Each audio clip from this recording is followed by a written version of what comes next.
words of my mouth and the meditation of each and every one of our hearts here today will please God, who is our rock and our Redeemer. Last week we had the privilege of making the acquaintance of James, of learning who it was that wrote that book in the Bible, and learning a little bit about his life and maybe some of the things that he struggled with. We learned within the Bible, the things that talked about it. We learned some of the things about him from outside of the Bible. We learned that he was the brother of Jesus, and at first doubted his brother's authenticity, that he was God's chosen one, the Messiah, and the Son of God. But ultimately he did come to believe, come to faith. Not only did he come to faith and become a member of the church, he ultimately became the leader of the church in Jerusalem, the head of the church, the world church at the time. Knowing a little more about James helps us to better understand the things that James writes about. But also, knowing a little bit about the people to whom James was writing will help us. Knowing a little bit about the world that James lived in will help us. And so this week, we're going to focus our attention on that. We're going to focus our attention on the context of James's letter. We focus on what was happening during James's time, before James's time, leading up to James's time, and writing through as he was writing his letter. Some people tell me that it's hard for them to understand the Bible. They try to read it on their own, but they just don't get it. They don't get much out of it. I think that part of that is we sometimes read the Bible out of context. We read it with a lack of context, I should say. That we kind of pick it up and it's kind of words that jump out of us from inner space, from out of a void. And it's like, well, what do these words mean?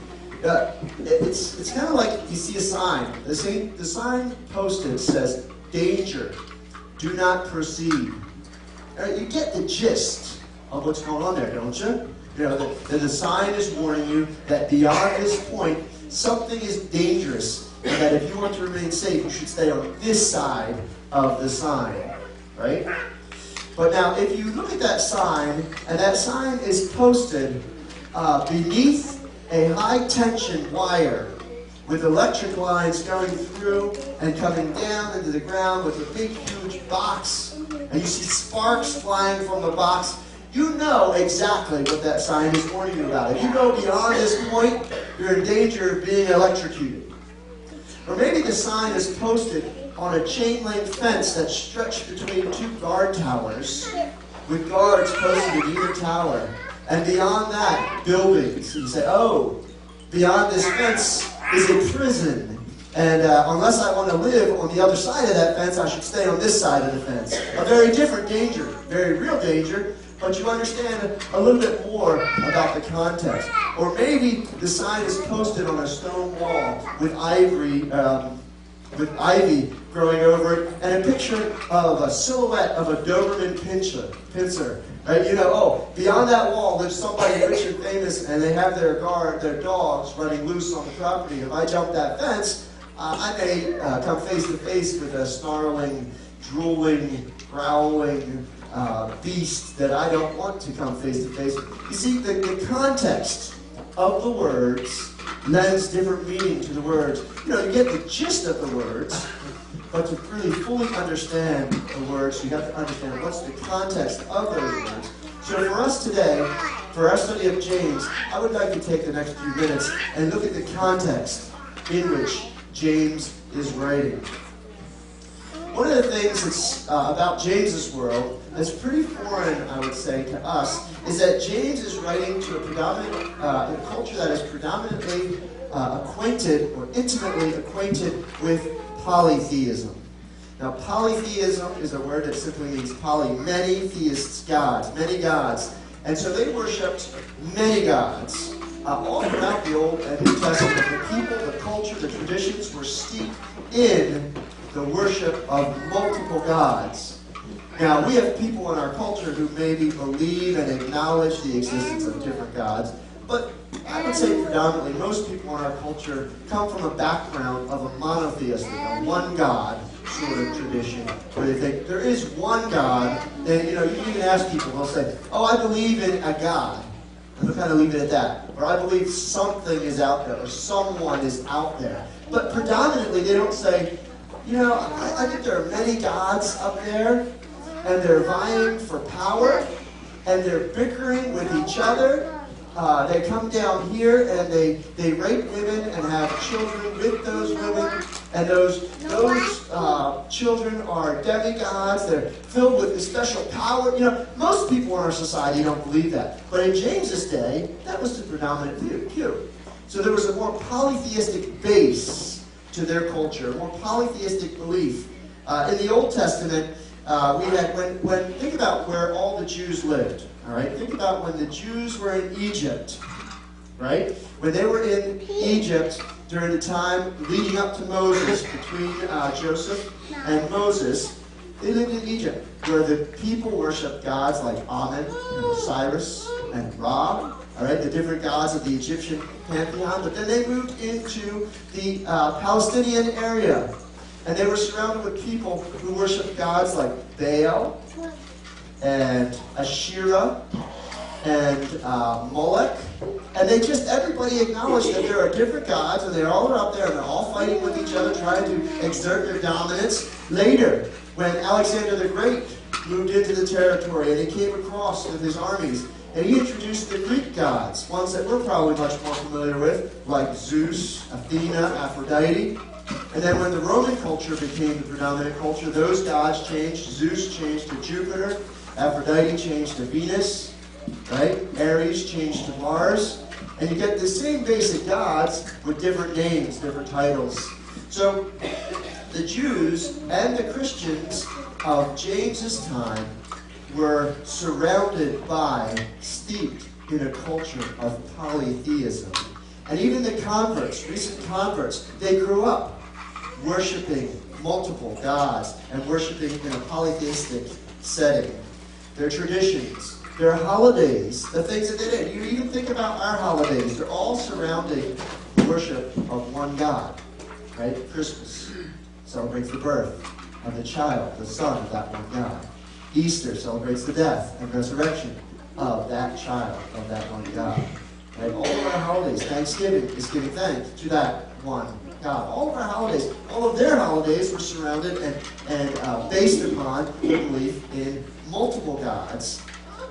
So, God, in His infinite wisdom, and in His desire to prepare the hearts of men and women to understand who He was and how He was the only true God, from the time of Moses and Abraham even then, from the time of Abraham on, began to prepare the society to realize there aren't these multiplicity of gods bickering and fighting in the heavens with each other and coming down occasionally to wreak their havoc on earth and then going back up. He was beginning to train the cultures to understand that there was only one God. All right? Think about it. We can talk about the Old Testament, and wherever the Jews went, they were influenced by the beliefs of the people around them, were they not? We read in the Judges how time and again the Israelites started to worship Baal, or started to worship Asherah, or they started to sacrifice their children to Molech. Why? Because they were influenced by the religious beliefs of the people that were around them. And then God brought upon them a pressure and oppression, and somebody came upon them. Then they cried out to the Lord, and then He brought a deliverer, and they were delivered for a number of years, and then they began to worship Him. You know, this cycle in the Judges really points out the influence of these other cultures, these other religions on the Israelites. But think about it in the reverse. The Israelites were also affecting the people that they were around. Right? Wherever the Jews were, they affected the people that were around them in the same way that the people affected them. Wherever they went, they taught people that some people out there believe in only one God. Some people out there only worship one God. 1400 BC, the Israelites follow Moses out of Egypt, and they actually, from 1800 to 1400, they reside in Egypt for 400 years. The Egyptians are exposed to the idea that there might be only one God. Some people believe there's only one God. And they believe that that one God isn't made of wood or stone or metal, that you can't create and fashion him or her. Right? They believe there's only one God, and He's Spirit, and He's in heaven. Wow. That influences them for 400 years. After that, 700 years later, The Egyptians, actually the Israelites, are at civil war with each other. You've got the northern kingdom of Israel fighting with the southern kingdom of Judah. There's this divide right in the middle. And they're bickering at each other. And they're fighting and they're killing each other. And then in 722, the Assyrian Empire comes in from above and conquers the northern kingdom and just takes them off into Assyria. Now, all of a sudden, the idea of monotheism, one God, is introduced into the empire of Assyria. And Andrew, I have this on a map so you can actually see this. The red arrows indicate the captivity of the Israelites as they're taken into Assyria. And look at that area that the Israelites are affecting as they are worshiping one God, as they are bringing that idea with them of the monotheism. They're carrying it with them as they're going into Assyria. But the green arrow indicates the next thing that happens. 150 years later, 586 BC, the Babylonian Empire has risen. They have defeated the Assyrians, and they have become the world power in that area. Well, they come in and they finish off the lower half, the southern kingdom. And they capture the southern kingdom, and they take them, the green arrow, into Babylon, and into Babylonia. And so the idea of monotheism goes with them. And so God is kind of preparing the hearts and minds of the people in this area to believe in monotheism. Finally, we come up to the point where Jesus is born. You know, God has spent now 1,800 years preparing the minds and hearts of people to understand who God is and what He does and how He is only one and not polytheism, it's monotheism. And AD 34, something very important happens in AD 34. Now, Jesus has been crucified. He's buried. He died. He comes back to life. 3 days later, he spends 40 days with his disciples, and a week later, he ascends into heaven. The church grows exponentially. I mean, it just goes off the scale, starts to grow amazingly. Peter's sermon on Pentecost, 3,000 people believe that day. And the Bible says people were being added to their number daily. People were becoming Christians every day. People were believing the message every day that Jesus died and that He came back to life. And they were giving their lives to Christ in powerful ways. So much so that the church grew so quickly that the disciples had to get new leaders to help with the ministry. There was 11 of them, 12 of them, including Matthias, who replaced Judas. And then they said, but we are spending all of our time ministering to the physical needs of the people. We need deacons. We need to elect these deacons. People, choose for yourself, deacons. And so 6 of them, 7, thank you. 7 of them were chosen, including Stephen.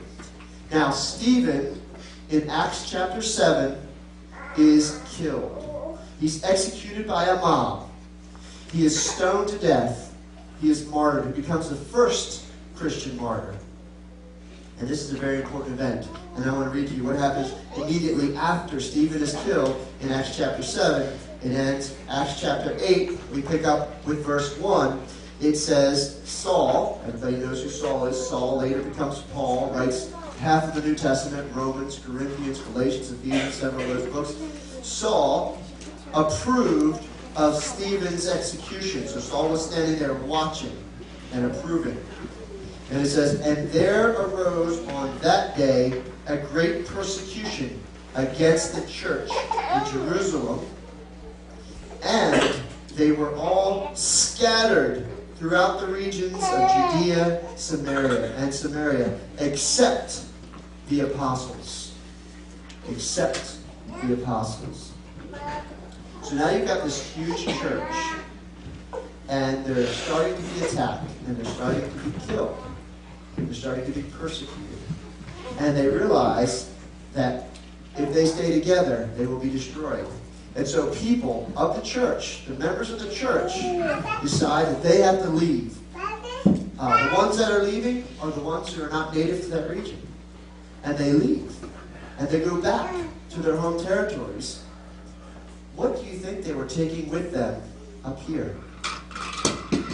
They had just spent And we're not exactly sure how long, but it could be months or years of time.